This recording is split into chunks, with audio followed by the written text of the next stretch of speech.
মহাকারণিক তথাগত বুদ্ধির গুণপনায় সেই লিচ্ছুবিদদের মন্ত্রণালয়ে সবসময় তারা আরাধনা করত। তারা বলতো যে তথাগত বুদ্ধ ইতিপিসু ভগবা আরহং সাম্মা সম্বুদ্ধ বিদ্যাচারণ সম্পন্ন সুগাত লোকবিদ অনুত্তর পুরিষ ধম্ম সারথি, এরকম বলে বুদ্ধের গুণকীর্তন করত। তখন সেনাপতি সিংহ একদিন ভাবছেন যে লিচ্ছবীরগণ বুদ্ধের এত আরাধনা করে, পূজা করে, বন্দনা করে, স্মরণ করে, গুণকীর্তন করে এবং তারা খুব সুন্দর সুসংগঠিতভাবে তারা চলে, তাদের মধ্যে একতা আছে, ঐক্যতা আছে, তারা একসাথে বসে সিদ্ধান্ত গ্রহণ করে, একসাথে সিদ্ধান্তগুলো প্রতিপালন করে, তারা বয়োজ্যেষ্ঠদেরকে সম্মান করে, শ্রদ্ধা করে, তারা নারীদেরকে সম্মান প্রদর্শন করে, তাদেরকে বলাৎকার করে না, তারা পুরনো যে স্থাপনাগুলো আছে, চৌতুগুলো আছে, বিহারগুলো আছে, সেগুলো তারা যথাযথভাবে রক্ষণাবেক্ষণ করে, তাদের পুরনো যে প্রথাগুলো আছে যেগুলো কল্যাণকর সেগুলো তারা উচ্ছেদ সাধন করে না, তাদের স্থানে যখন কোনো সাধু সৎপুরুষ গমন করে, অরহৎ ভিক্ষুর সঙ্গে গমন করে, তাদেরকে তারা পূজা করে, অর্ঘ্য নিবেদন করে। তাদের এত সুশৃঙ্খলতার পিছনে অবশ্যই এই তথাগত গৌতম সম্যক সম্বুদ্ধের অবশ্যই নির্দেশনা আছে। তাই তিনি একদিন যাওয়ার জন্য সিদ্ধান্ত নিলেন।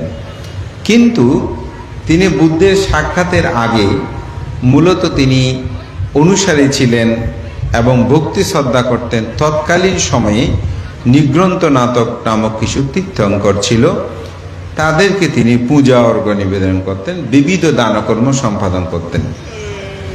তাই তিনি চিন্তা করছেন ওনার কাছে একটু অনুমতি নিয়ে যাব। তাই নিগ্রন্থনাথের কাছে গিয়ে তিনি অনুমতি প্রার্থনা করলেন, যে বললেন তথাগত বুদ্ধ সম্যক সম্বুদ্ধের অনেক গুণপনা শুনি, লিচ্ছুবীরগণ শুধু তাদের কথা বলে, মন্ত্রগারে গেলে শুধু তার গুণপনা করে। তা আমার খুব ইচ্ছে হচ্ছে আমি তার কাছে যাব, তো আপনি কি বলেন? সাধারণত গুরুর কাছে একটু অনুমতি নেই, যেমন আমাদেরও অনেক উপাসক পরিচিত বানতে একটু অমুক জায়গায় যেতে চাই, অমুক তীর্থস্থানে, কেমন হবে কি বলেন? তা আমরা বলি হ্যাঁ খুব ভালো হবে, যান না, এটা তো ভালো দিক। তো এইভাবেই তিনি মনে করেছেন তিনিও ধর্মগুরু, সুতরাং তিনি যেতে বলবেন। তখন নিগ্রতনাথ বলল, না না, আপনি যাবেন না, কারণ তথাগত সম্যক সম্বুদ্ধ শ্রমণ গৌতম তিনি অক্রিয়াবাদী, তিনি কোনো কাজকর্ম করতে নিষেধ করেন, তিনি উচ্ছেদবাদী, তিনি ঘৃণাবাদী, তার কাছে যাওয়াটা উচিত হবে না। তিনি গেলেন না। কিছুদিন পর আবার তিনি লিচ্ছুবিদদের ওখানে এই গুণপনা শুনতে আবার শ্রদ্ধা উৎপন্ন হলো, যে না, তখন আবার গেলেন, গিয়ে বললেন নিগ্রন্থনাথ গুরুদেব, এখন আমার তো আবার ইচ্ছে হচ্ছে যেতে।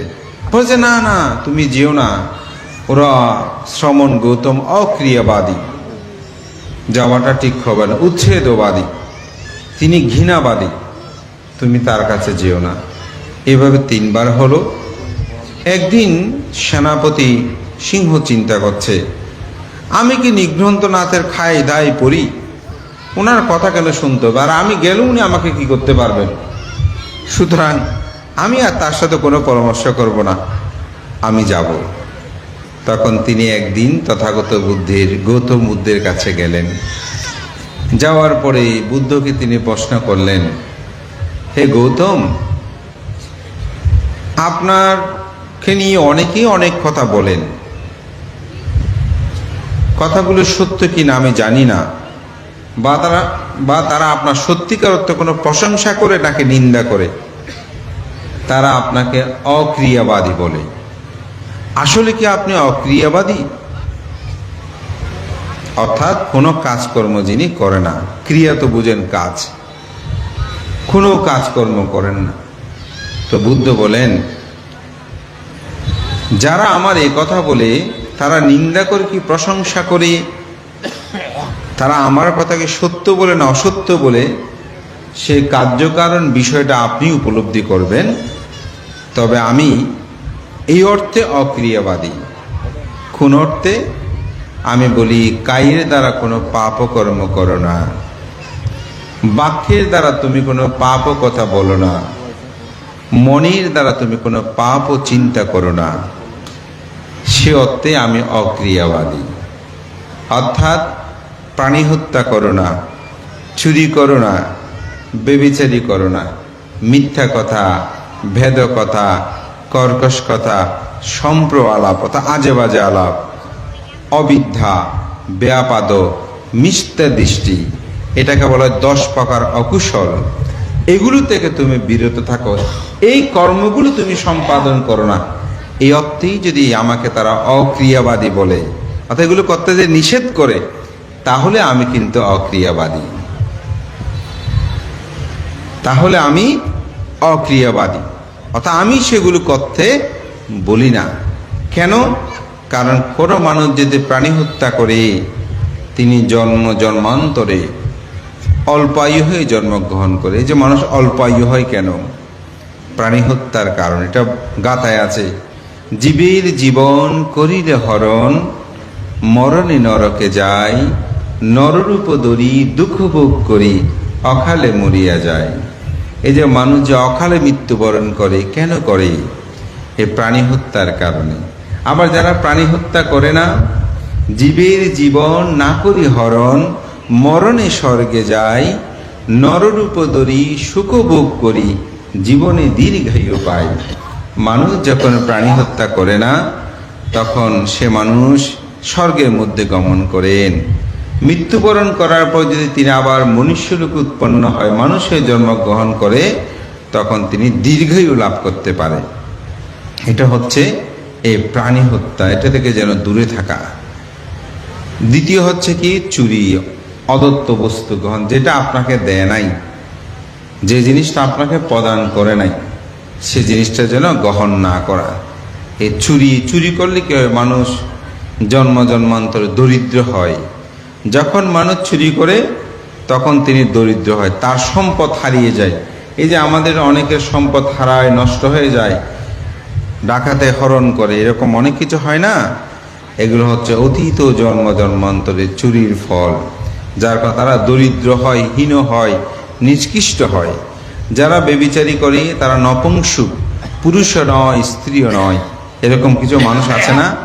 এভাবেই তারা জন্মান্তরে পুরুষ হয় না, স্ত্রী হয় না, নপুংসক হয়ে তারা জন্মগ্রহণ করে। যারা মিথ্যা কথা, সত্যকে অসত্য, অসত্যকে সত্য বলে, তারা অজ্ঞানী হয়, তারা প্রকৃত সত্যের সন্ধান পায় না। প্রকৃত জ্ঞানটা তারা অসহজে অর্জন করতে পারে না। কিছু মানুষ দেখবেন দিনরাত পরেও তারা জ্ঞানটা অর্জন করতে পারে না। আর কিছু মানুষ অল্প পরেই জ্ঞান অর্জন হয়, এবং তাদেরকে কেউ বিশ্বাস করে না। ভেদ কথা, এটা কিন্তু মুসোবাদার 4টা বিভাগ আছে। মুসোবাদা শুধু কিন্তু একটা নয়, 4টা। তো দ্বিতীয়ত ভেদ কথা মানে একজনের কথা একজনকে বলে, তাদের মধ্যে কি করা? ভেদ সৃষ্টি করা। বলে না সে বলেছে, অমুক করে না সে করেছে বলে, একজন তোমাকে অমুক বলেছে, সমুক বলেছে, এ বলে দ্বন্দ্ব সংঘাত সৃষ্টি করে দেওয়া। এরকম সংঘাত যারা সৃষ্টি করে, তাদের মধ্যে দ্বন্দ্ব সৃষ্টি করে দেয়, তারা জন্মান্তরে জ্ঞাতিহীন হয়, আত্মীয়হীন হয়, এবং অনেক সময় নিঃসন্তান হয়। অনেক মানুষ আছে দেখবেন যে তাদের অর্থবিত্ত প্রাচুর্য আছে, কিন্তু আত্মীয় স্বজনের কথা যোগাযোগ নাই, ভালো সম্পর্ক নাই, সম্প্রীতি নাই, সুন্দর বন্ধন নাই। কারণ সে যেমন অপরের জন্য ভেদ সৃষ্টি করে, এই জন্মেই তার কাছে সে কর্ম বিপাক তাকে ভোগ করতে হয়েছে। কর্কশ বাক্য, অপরে মনে কষ্ট পায়, এই ধরনের করে আঘাত করে কথা বলা, গরম করে কথা বলা। অনেক সময় আছে কেউ ভালো কথা বললে আপনার কাছে খারাপ লাগে, এরকম এরা জন্ম তাদের কথা কেউ শুনতে চায় না।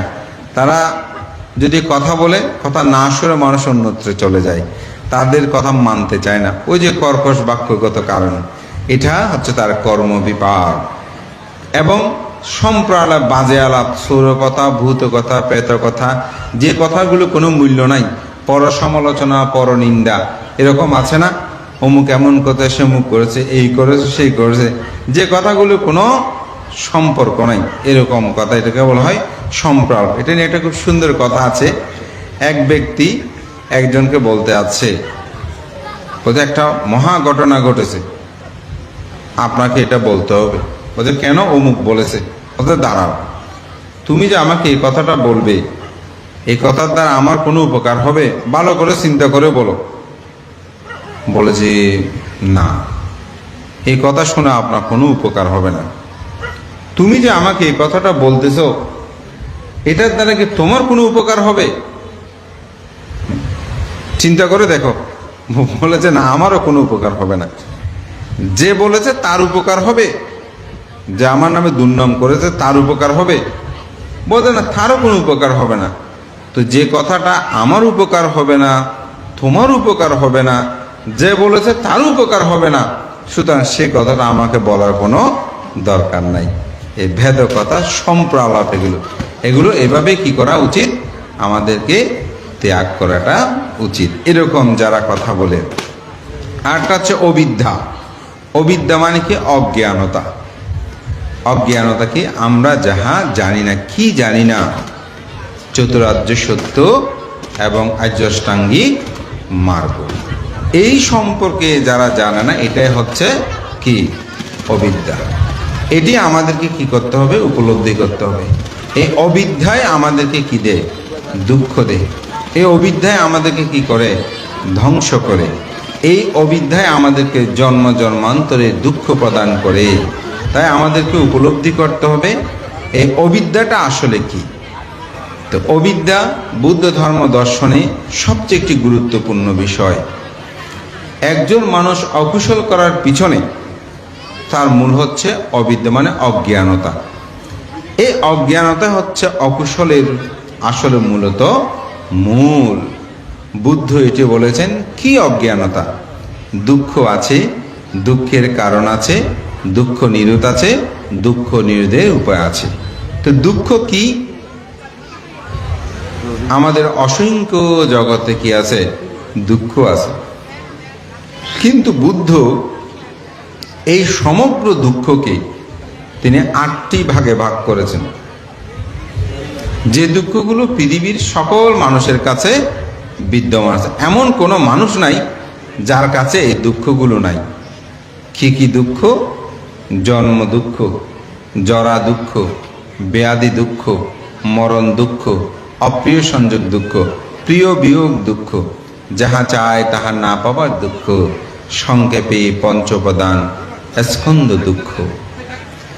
এই জগৎ সংসারে প্রকৃতভাবে যদি আপনি চিন্তা করে দেখেন, বুদ্ধের ধর্ম দর্শনের এই বিষয়টা হচ্ছে কিন্তু মূল।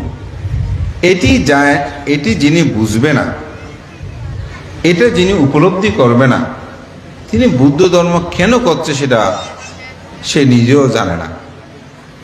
যেমন অনেকে 10 দিন ভাবনা করে এসে বলে যে বানতে ভাবনা যে করলাম 10 দিন, আসলে বানতে ভাবনা কেন করলাম? তো ভাবনা করে নির্বাণের যাওয়ার কথা, কিন্তু নির্বাণে তো বানতে ওখানে নাকি বিবাহ সাথে কিছু নেই, তো ওখানে গিয়ে লাভ কি? ঠিক না?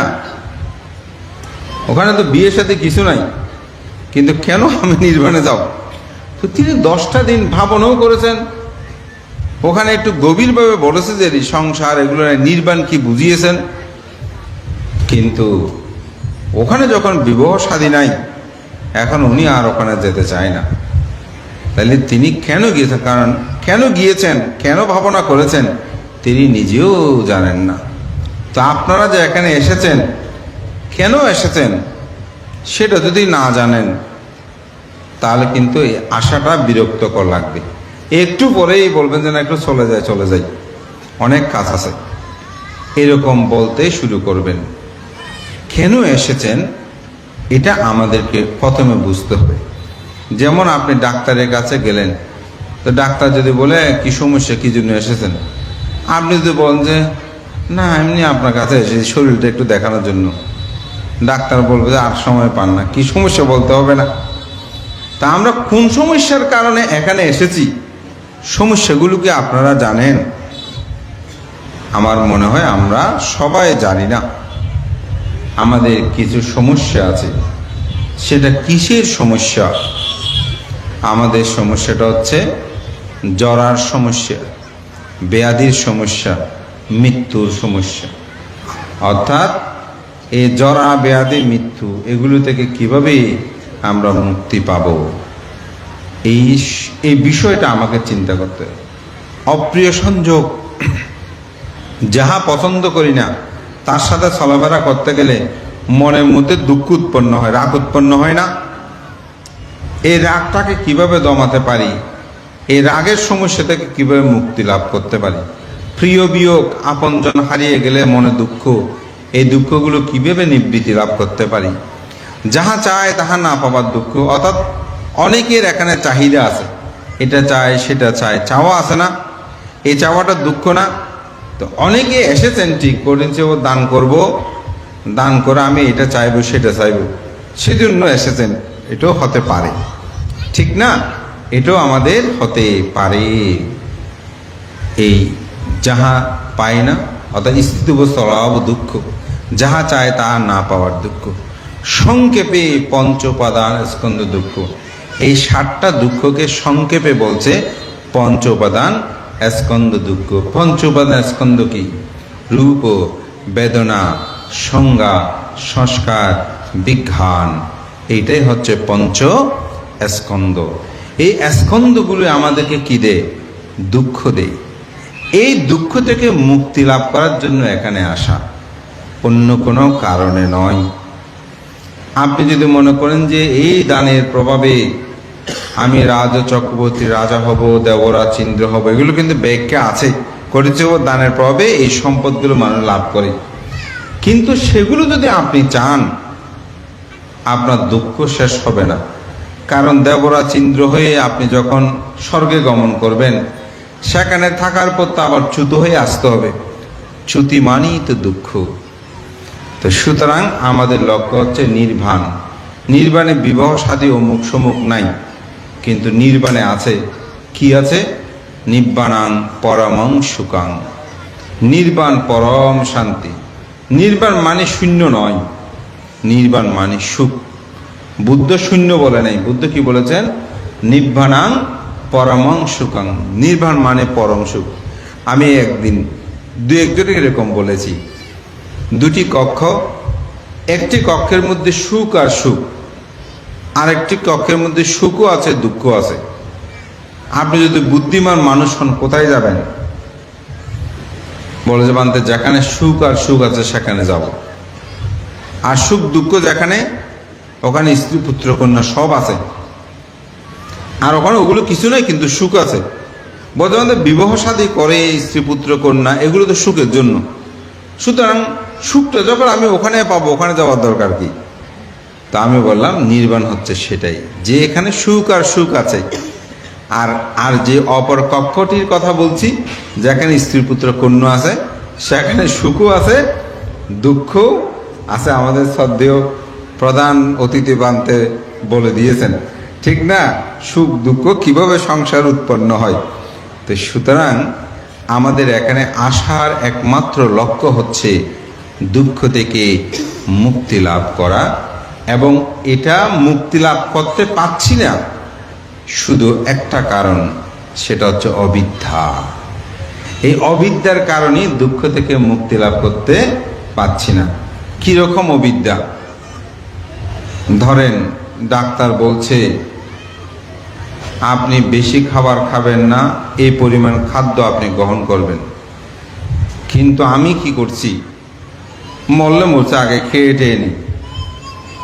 এটাই হচ্ছে আমার অজ্ঞানতা। অর্থাৎ বুঝিও মোহ অন্ধকারে আবৃত হয়ে আমরা আবদ্ধ হয়ে থাকি। বুদ্ধ বলছেন এই অবিদ্যাকে আমি ত্যাগ করতে বলি। ওই অক্রিয়া, অর্থাৎ অবিদ্যাময় কর্মগুলো তোমরা ত্যাগ করো। ব্যাপাদ, ব্যাপাদ মানে হিংসা, অপরের হিংসা, অপরকে তুচ্ছ তাচ্ছল্য করা, অপরের উন্নতি ছবি দেখলে নিজে নিজে জ্বলতে থাকা। এরকম অনেক সময় হয় না? অনেক মানুষের হিংসা উৎপন্ন হয়। বুদ্ধ বলছেন যে আমি সে হিংসাকে ত্যাগ করতে বলি, এটা না করতে বলি, এই অর্থে আমি অক্রিয়াবাদী। মিথ্যা দৃষ্টি, মিথ্যা দৃষ্টি কি? যিনি কর্মফল বিশ্বাস না করে মনে করে যে না আমাকে ঈশ্বর গড প্রভু এরকম খাওয়ায় পড়ায় চলায়, বুদ্ধ আমাকে সব কিছু দেবে, বুদ্ধের কাছে আরাধনা করলে সব কিছু হয়ে যাবে, বুদ্ধের কাছে এটা চাইবে এটা হয়ে যাবে, এরকম অনেক সময় বিশ্বাস করে, ঠিক না? এরকম যারা বিশ্বাস করবে, বান টোনা দারু বৈদ্য এগুলোর পিছনে থাকেনি, সবসময় ঝাড় ফোনা গায়ে ফোড়াটোরাও দেয়, তাবিজপত্র এগুলো পড়ে এটাই আমার মুক্তি হবে, এরকম যারা করে এগুলো মিথ্যা দৃষ্টির মধ্যে পড়ে। বুদ্ধ বলেন সেগুলো তুমি ত্যাগ করো, সেগুলো তুমি সে কর্মটা তুমি সম্পাদন করো না, মিথ্যা দৃষ্টিতে আবদ্ধ হয় না, সে অর্থে আমি অক্রিয়াবাদী। যদি হেই সেনাপতি সিংহ তুমি যদি মনে করো যে আমি সে অর্থেই অক্রিয়াবাদী, তাহলে আমি অক্রিয়াবাদী। আমি আবার ক্রিয়াবাদী। ক্রিয়াবাদী কি? যে অর্থেই ক্রিয়াবাদী বলা হয় সেটা হচ্ছে দশবিধ কুশল কর্ম যিনি সম্পাদন করেন। আমি যে 10টি পাপ কর্ম বলেছি সেগুলো যিনি পরিত্যাগ করে দান, শীল, ভাবনা, সেবা, সম্মান, পুণ্যদান, পুণ্য অনুমোদন, ধর্মশ্রবণ, ধর্মদেশনার্জন এবং দৃষ্টিরিজ মিথ্যা দৃষ্টি পরিহার করা, এই কুশল কর্মগুলো যিনি সম্পাদন করেন সে অর্থে কিন্তু আমি ক্রিয়াবাদী। গৌতম বুদ্ধ সম্যক সম্বুদ্ধ, আমি শুনেছি আপনি নাকি উচ্ছেদবাদী, এটা কি কথাটা সত্য? তখন বুদ্ধ বললেন, হে সিংহ সেনাপতি, হ্যাঁ, কার্যকারণ তো আমি কোনত্বে উচ্ছেদবাদী, সেটি আপনাকে উপলব্ধি করতে হবে। আমি বলি মানুষের অন্তর্জগতে চিত্তের মধ্যে যে লোভ আছে, দেশ আছে, মোহ আছে, সেগুলোকে আমি উচ্ছেদ করতে বলি। কারণ লোভের দ্বারা আমরা দুঃখ পাই। লোভের দ্বারা আমরা দুঃখ পাই না, দেশের দ্বারা আমরা দুঃখ পাই, মোহের দ্বারা আমরা দুঃখ পাই। তথাগত সম্যক সম্বুদ্ধ একবার ধর্ম প্রচার করতে গিয়েছিলেন কালামনগরে।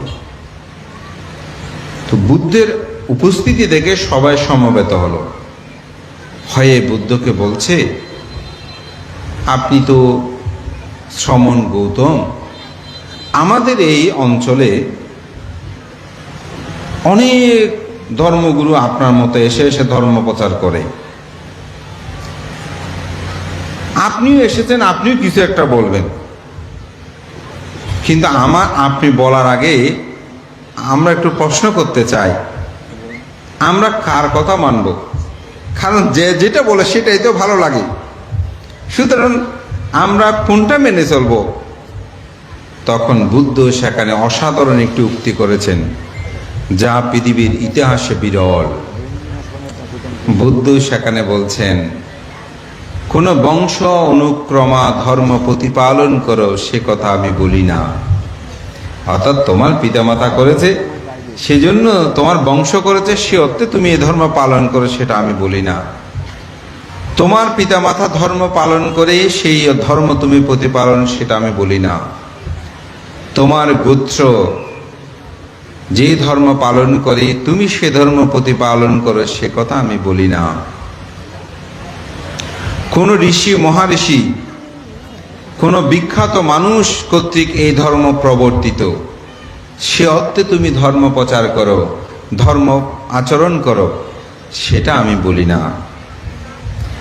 আমি বলছি বলে তোমরা ধর্ম পালন করো সেটা আমি বলছি না। তোমার মতের সাথে মিল আছে তাই তুমি সেটা প্রতিপালন করো সে কথাও আমি বলি না। আমি বলি যে ধর্ম তোমার মঙ্গলদায়ক, যে ধর্ম তোমার কল্যাণদায়ক, যে ধর্ম তোমার ইহু জীবন এবং পরজীবন উভয় জীবনে তোমার মঙ্গল হিত হবে, তুমি সেই ধর্মই প্রতিপালন করো। এই কামালগণ কি তথাগত বুদ্ধের এই উক্তিটি অসাধারণ। আমরা বংশ অনুক্রমা পিতামাতা, কোনো পণ্ডিত, কোনো ঋষি মহাঋষি, কোনো গুরু কর্তৃক প্রবর্তিত। বুদ্ধ বলছেন আমি বলছি স্বয়ং সেটা তুমি প্রতিপালন করো, সে কথাটা আমি বলি না, আমি বলি যেটা তোমার মঙ্গলদায়ক। তখন তারা খুব আশ্চর্যান্বিত হলেন, আবার প্রার্থনা করলেন, তথাগত বুদ্ধ আপনি একটু আরো বিস্তারিত করুণা করে আপনি আরো একটু বিস্তারিত করে বলুন। তখন বুদ্ধ বললেন, তোমার মধ্যে যে লোভটি উৎপন্ন হয় সে লোভ তোমাকে দুঃখ দেয় নাকি সুখ দেয়? সেই লোভ আমাকে দুঃখ দেয়, ঠিক না? আমাদের মধ্যে যে লোভ উৎপন্ন হয়, আমি এমন হব তেমন হব, এই করব সেই করব, আমাকে এমন করতে হবে, এরকম ভেবে আমরা কষ্ট পাই না? তাহলে সেটা আমাকে সুখ দেয় নাকি দুঃখ দেয়? আমাদেরকে দুঃখ দেয়। বুদ্ধ বলছেন সে লোভ তুমি ত্যাগ করো। দেশ তোমাকে দুঃখ দেয় নাকি সুখ দেয়? দেশ মানে হিংসা, আমরা অপরকে হিংসা করি, এগুলো আমাদেরকে দুঃখ দেয় না? এই হঠাৎ গরম হয়ে গেলাম, একজনকে গরম হয়ে মারামারি করতে লাগলাম, একজনকে আঘাত করলাম, সংঘাত করলাম, না আমাকে দুঃখ দেয় না? রাগ উঠলে চিত্ত চঞ্চল হয়ে যায় না? বলছেন যদি সেটা দুঃখদায়ক হয় তাহলে তুমি সে রাগ তুমি ত্যাগ করো, সেটা উচ্ছেদ করো। মোহ মানে অজ্ঞানতা, যেটা বুঝি না। আমার সামনে একটা লাইট জ্বলছে না, বাতি, এটা কি আমাকে ধরতে বললে আমি ধরবো না? কেন? আমি জানি যে এখানে হাত দগ্ধ হবে, কিন্তু না জানে কেউ যদি ধরে হাতটা দগ্ধ হবে। ওই না জানাই এটা মোহ আবরণ। এটা তোমাকে দুঃখ দেয় নাকি সুখ দেয়? বলে সেটা আমাকে দুঃখ দেয়, তুমি তাহা ত্যাগ করো। সে অর্থে আমি উচ্ছেদবাদী। তাহলে বুদ্ধ কোন অর্থে উচ্ছেদবাদী? যিনি লোভ দেশ মোহ অর্থে উচ্ছেদবাদী। বলছে আপনি নাকি ঘৃণাবাদী। তখন বুদ্ধ বলছেন হ্যাঁ আমি ঘৃণাবাদী, যদি সে আমার কথাটা আপনি কার্যকারণ উপলব্ধি করতে পারেন। কেউ যখন কোনো পাপ কর্ম করে, প্রাণী হত্যা করে, চুরি করে, ব্যভিচারী করে, মিথ্যা কথা ভেদ কথা বলে, আমি সেই কর্মগুলোকে ঘৃণা করি, সে অর্থে আমি ঘৃণাবাদী। আমি সে পাপ কর্মগুলোকে কি করি? ঘৃণা করি। তো মাঝে মধ্যে আপনারা দেখবেন বুদ্ধবাণী বলে অনেকে দেয়, পাপকে ঘৃণা করো পাপীকে নয়, এরকম একটা কথা আছে না? তো আসলে এই বিষয়টা যদি আপনি গভীরভাবে পর্যালোচনা করেন, আমাদের বান্ধব শরৎচন্দ্রের কথা, কিন্তু বুদ্ধ দর্শনেই এই কথাটা কিন্তু খুব নিহিত আছে যে আপনি পাপ ও কর্মটাকে ঘৃণা করেন। অর্থাৎ যে প্রাণী হত্যা করে, প্রাণী হত্যা কর্মটা ঠিক নয়, চুরিটা ঠিক নয়, ব্যভিচারীটা ঠিক নয়, মিথ্যা ভেদ কর্কশ এই কথাগুলো ঠিক নয়, অবিদ্যাটা ঠিক, সে অর্থেই আমি ঘৃণাবাদী। তখন সিংহ সেনাপতি অভিভূত হলেন। এখানে আরো অনেকগুলো কথোপকথন আছে, আমি বিস্তারিত বলছি না। তখন তিনি অভিভূত হয়ে বললেন যে তথাগত বুদ্ধ, আমি অত্যন্ত আনন্দিত হয়েছি আপনার কথা শুনে। আসলে আপনি কোন অর্থে অক্রিয়াবাদী, আপনি কোন অর্থে উচ্ছেদবাদী, আপনি কোন অর্থে ঘৃণাবাদী, এটা আমার বোধগম্য হয়েছে। আমি আজ থেকে বুদ্ধ ধর্ম সঙ্গের শরণ গ্রহণ করলাম। বুদ্ধ বললেন, হে সিংহ সেনাপতি, আপনি অনেক জ্ঞানী, আপনি হুট করে আমার ধর্ম গ্রহণ করবেন না। দেখেন, আপনি হুট করে আমার ধর্ম গ্রহণ করবেন না, আপনি আরো চিন্তা করুন, আরো ভাবুন, আরো উপলব্ধি করুন, তারপরেই আপনি আমার ধর্ম দর্শন আপনি গ্রহণ করবেন। সিংহ সেনাপতি আরো অভিভূত হলেন। বললেন, কি বলছেন তথাগত গৌতম? আমি যদি আজকে নিগ্রোধনাথের শরণ আপনার শরণ যেভাবে নিয়েছি সেভাবে যদি আমি নিতাম, তাহলে তো এতক্ষণ তারা সমগ্র রাজ্যের মধ্যে ভেরিবাদ বাঁধিয়ে দিত যে আজকে নিগ্রহনাথ আমাদের শরণ গ্রহণ করে আমাদেরকে পূজর্ঘ্য নিবেদন করছে। এটা আপনি কি বলছেন? আপনি এত সুচিন্তিত চিন্তা করতে বলেন? আমি দ্বিতীয়বারও বুদ্ধ ধর্ম এবং সঙ্গের শরণ গ্রহণ করলাম। তো বুদ্ধ বললেন, হে সিংহ সেনাপতি, আপনি দীর্ঘকাল নিগ্রোধনাথকে দান ধর্ম করেছেন। তারা যদি আপনার বাড়িতে আসে, তাদেরকে আপনি অভুক্ত যেতে দেবেন না। তারা যদি আসে, তাদেরকে আপনি দান ধর্ম করবেন। আগে যেভাবে দান দিতেন সেভাবেও তাদেরকে দান দিতেন। তিনি অভিভূত হলেন। হে গৌতম, আপনি কি বলছেন? আমি শুনেছি আপনি নাকি বলেন আপনার শিষ্য ছাড়া, আপনার প্রশিষ্য ছাড়া, আপনার ভিক্ষু সঙ্গ ছাড়া অন্যকে নাকি আপনি দান দিতে বারণ করেন, এবং তাদেরকে দান দিলে বেশি পুণ্য হয়, সে কথাটা আপনি বলেন। কিন্তু আমি এখন দেখছি আপনার শিষ্য প্রশিষ্য ছাড়া অন্যকেও আপনি দান করার জন্য বলেন। তথাগত, আমি আবার আপনার বুদ্ধ ধর্ম এবং সঙ্গের শরণ গ্রহণ করলাম। এই কথাটা বলার কারণ সেটি হচ্ছে, তথাগত বুদ্ধের সময়কালে এই সিংহ সেনাপতি তিনি অত্যন্ত বিচক্ষণ ছিলেন, অত্যন্ত প্রাজ্ঞবান ছিলেন। তাই বুদ্ধের কথাগুলো সে প্রাজ্ঞতাই সেখানে দেশনা করা হয়েছিল এবং সেটা তারা গ্রহণ করেছেন। তো এখানে প্রায়ত সিংহ, তাই আজকে সিংহ পদবীধারী, তাই সিংহ সেনাপতির সেই জ্ঞান গম্ভীর প্রশ্ন উত্তরে তথাগত বুদ্ধের ধর্ম কথাগুলো আমি এখানে উপস্থাপনা করলাম।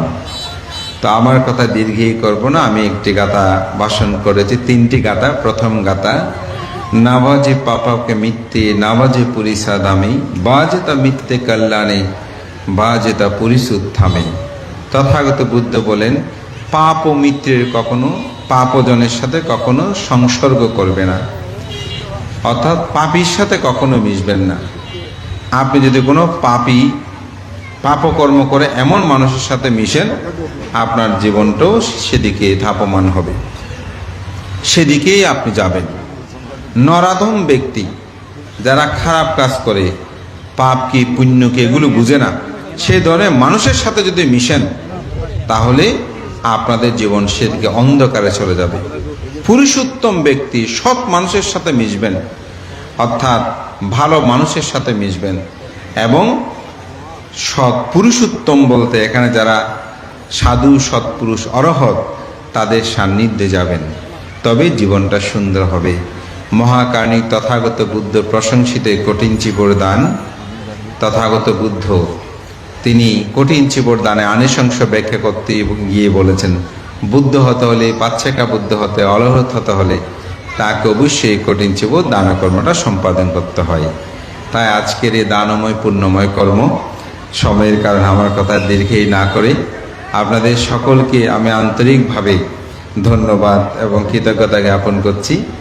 এই গ্রামে বিশেষ করে যখন আপনার অত্যন্ত বাদ্য বাজনা সহকারে যে গৌরবে আমাকে সম্মান গৌরব প্রদর্শন করেছেন, আসলে আমি অতি ক্ষুদ্র একজন সত্য সন্ধানী ভিক্ষু। আপনারা যেভাবে গৌরবের আসনে দিয়েছেন তার জন্য আমি কৃতজ্ঞতা জানাই। এবং একটি বিহারের কিন্তু মানুষের পরিবেশের পরিচয় বহন করে। তা আমি মনে করি এই বিহার আপনারা যে নির্মাণ কাজ শুরু করেছেন, সবাই যদি এখানে সম্পৃক্ত হয়, আমিও একটি বিহার করা সম্ভব। তো বিজ্ঞ সংঘরা এখানে এগিয়ে এসেছেন, আমরাও হয়তো চেষ্টা করব, আপনারাও সবাই এগিয়ে আসেন। কারণ একটি বিহার যদি না থাকে, সমাজ সধর্মকে রক্ষা করা খুব কঠিন।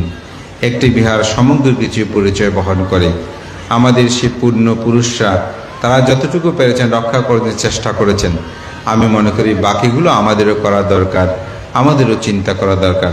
সবাইকে সে আহ্বান জানিয়ে এই বিহারে যিনি বিহারধ্যক্ষ, তার কথাবার্তা আচার আচরণ আমার খুব ভালো লেগেছে। সেই অত্যন্ত দক্ষ, আমি মনে করি তার হাত ধরেই আমাদের শ্রদ্ধেয় দেবমিত্র ভান্তে সহ যারা এই কমিটির সাথে সম্পৃক্ত আছেন সবাই আপনারা যদি এগিয়ে যান এটি সম্ভব হবে। তো সেজন্য অন্তর্জগতে শ্রদ্ধা আনয়ন করবেন। শ্রদ্ধা, ধর্মের প্রতি বিশ্বাস না থাকলে কোনো কিছু করা সম্ভব নয়। শ্রদ্ধাটা একটা বিশাল কিন্তু বিষয়। এই গ্রামে আজকে একজনের সাথে দেখা হলো আমার, ওনার নাম আমাদের SI দীপক বাবু, এখন আছেন কিনা জানি না, আমি দেখছি না। তো আমরা একদিন যাচ্ছি, তো যাওয়ার পথে আমাদের গাড়িটা থামলো, তাও কুমিল্লা থেকে যাচ্ছিলাম। তো যখন থেমেছে আমরা একটু পানীয় খাওয়ার জন্য কেনার চেষ্টা করছিলাম, দেখি উনি আসছেন। উনি এসে আমাদেরকে পরিচয় দিলেন। পরিচয় গিয়ে তার আতিথেয়তা এবং যতক্ষণ আমরা বিহারে পৌঁছিনি ততক্ষণ তিনি আমাদের সাথে যোগাযোগ রাখলেন। এটা হচ্ছে শ্রদ্ধার একটি লক্ষণ। তো এই কথাটা ওনার সাথে যখন আজকে কেন পরিচয় হচ্ছে, আমাকে ভানতে অমুক যে আমার দেখা হয়েছিল, তখন আমার মনে পড়ছে। তা আমি মনে করি এটাই বলছি যে পেয়েছি সে অর্থে নয়, কিন্তু তার শ্রদ্ধা, সম্মান, গৌরব, আত্মপরিচয়, এভাবেই আমাদের প্রজন্মকে যদি আমরা গড়ে তুলতে পারি তাহলে আমি মনে করি আমাদের এই সমাজ সধর্ম বিনিময় সম্ভব হবে। আমাদের শ্রদ্ধেয় ভান্তে বলেছেন, আমিও প্রতিটি দেশনায় সেটা বলি, সকাল সন্ধ্যা দুবেলায় নিজেরা বন্দনা করবেন, ছেলে মেয়েদেরকেও বন্দনা করাবেন, সুযোগ সময়ে করে প্রতিদিন কিছুক্ষণ হলো আপনার ধ্যান করবেন এবং নিজের ধর্ম দর্শনকে অন্তরে ধারণ করবেন। সে পণ্ডিত জ্যোতিপাল, সে পণ্ডিত পূর্ণানন্দ, সে মঙ্গল মস্তবীর সহ বহু পুণ্যপুরুষ এই সমাজ সধর্মের বিনির্মাণে, সে উপসংহার গুণালঙ্কার সহ বহু সদ্ধর্মের সেবায় কাজ করেছেন। আমাদের এই পুণ্যপুরুষ এই গ্রামেরই জন্মজাত উপসংহার ধর্মরক্ষিত মস্তবী, তারা আজীবন কাজ করছেন। তাদের আদর্শ চিন্তাগুলো অন্তরে ধারণ করে প্রতিপালন করবেন। এই পর্তে ব্যর্থ করে বুদ্ধির এই অমিতময় ধর্ম, এটিকে অন্তরে ধারণ করে আমরা সুদুর্লভ যে মাতৃগর্ভে থাকতেও এই ধর্ম শোনার সুযোগ হয়েছে, এটিকে কখনো পিছিয়ে দেবেন না, এটিকে কখনো নিজেকে বিস্মৃতি করবেন না। আমি মনে করি জন্ম জন্মান্তর এই ধর্ম লাভ করা খুবই কঠিন। আমরা যে লাভ করেছি এটা আমাদের জন্য সৌভাগ্য, সেটা অন্তরে ধারণ করে নিজেদেরকে রক্ষা করবেন। এই প্রত্যয় ব্যক্ত করে আমার নাতি দীর্ঘ ধর্মকথা কেন শেষ করছি। জগতের সকল প্রাণী সুখী হোক।